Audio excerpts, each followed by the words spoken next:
Hello மக்களே, welcome to Gen Z talks YouTube channel. சேனலுக்கு புதுசாக வந்திருக்காங்க, சேனலை சப்ஸ்கிரைப் பண்ணி வீடியோக்கு ஒரு லைக் போட்டுருங்க. வாங்க வீடியோக்குள்ளே போகலாம். இன்னைக்கு வீடியோவில் என்ன பார்க்க போகிறோன்னா, பொங்கலுக்கு ரிலீஸ் ஆக போகிற ஜனநாயகன் மற்றும் பராசக்தி படத்தோடைய கிளாஷஸ் கன்ஃபார்ம் ஆயிடுச்சு. அதுவும் சேம் டேட்லேயே ரிலீஸ் ஆகிறதுக்கான பாசிபிலிட்டிஸ் நிறையவே இருக்கு. நான் இந்த கிளாஷ்லாம் நடக்கவே நடக்காதுன்னு நினச்சிக்கிட்டு இருந்தேன். ஏன் அப்படின்னா, சிவகார்த்திகேயனால் விஜய்க்கு ஈடு கொடுக்க முடியாது.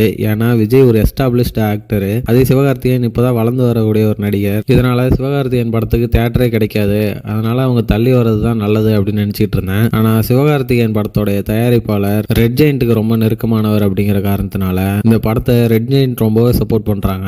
இது மட்டும் இல்லாம ஜனநாயகன் படத்தை டிஸ்ட்ரிபியூட் பண்ற டிஸ்ட்ரிபியூட்டர்ஸ் ரெவென்யூ ஷேரா 80% கேட்கறதால தியேட்டர் ஓனர்ஸ் ஜனநாயகன் வாங்குறதுக்கே யோசிக்கிறாங்களாம். அவங்களவே போய் தான் ரெட் ஜெயின் கிட்ட, சார் நீங்க உங்க படத்தை கொண்டு வாங்க சார் அப்படின்னு சொன்னதாகவும், தியேட்டர் ஓனர் சப்போர்ட் கிடைச்சிருச்சு, அப்ப நம்ம சேம் டேவ்ல கொண்டு வரலாம் அப்படின்னு ரெட் ஜெயின்ட் யோசிச்சிருக்கிறதாவும் தகவல் வந்திருக்கு. ஆல்மோஸ்ட் எல்லாமே ஃபைனல் ஆயிடுச்சு, எல்லாமே செட் ஆயிடுச்சு. இதுக்கப்புறம் ரிலீஸ் டேட் அனௌன்ஸ் பண்ண வேண்டியதுதான் பாக்கி. ஆக்சுவலா பராசக்தி படத்துல திராவிட கட்சிகளுக்கு ஆதரவா நிறைய சப்போர்ட் பண்ற மாதிரியான போர்ஷன்ஸ் இருக்குன்னு நினைக்கிறேன். அதனாலதான் ரெட் ஜெயின்ட்டுக்கு இவ்வளவு சப்போர்ட் பண்றாங்க.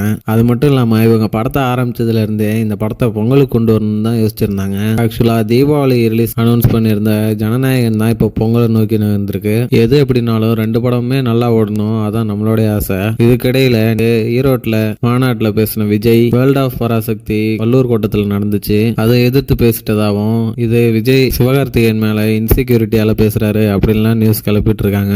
ஆக்சுவலா அவர் அதை பத்தி பேசல, அவரு மத்ததை பத்தி தான் பேசினாரு. அது வேற ஏதோ சொல்ல போய் வேற தப்பா போர்ட்ரேட் ஆயிடுச்சு. சரி மக்களே, வீடியோட எண்டுக்கு வந்துட்டோம். பொங்கலுக்கு ரிலீஸ் ஆக போற இந்த ரெண்டு படத்துல நீங்க எந்த படத்தை ஃபர்ஸ்ட் பாப்பீங்க அப்படிங்கறத கமெண்ட்ல சொல்லுங்க. இது போன்ற சினிமா செய்திகளை உடனுக்குடன் தெரிஞ்சுக்கிறதுக்கு ஜென்சி டாக்ஸ் யூடியூப் சேனலை சப்ஸ்கிரைப் பண்ணுங்க. தேங்க்யூ ஃபார் வாட்சிங்.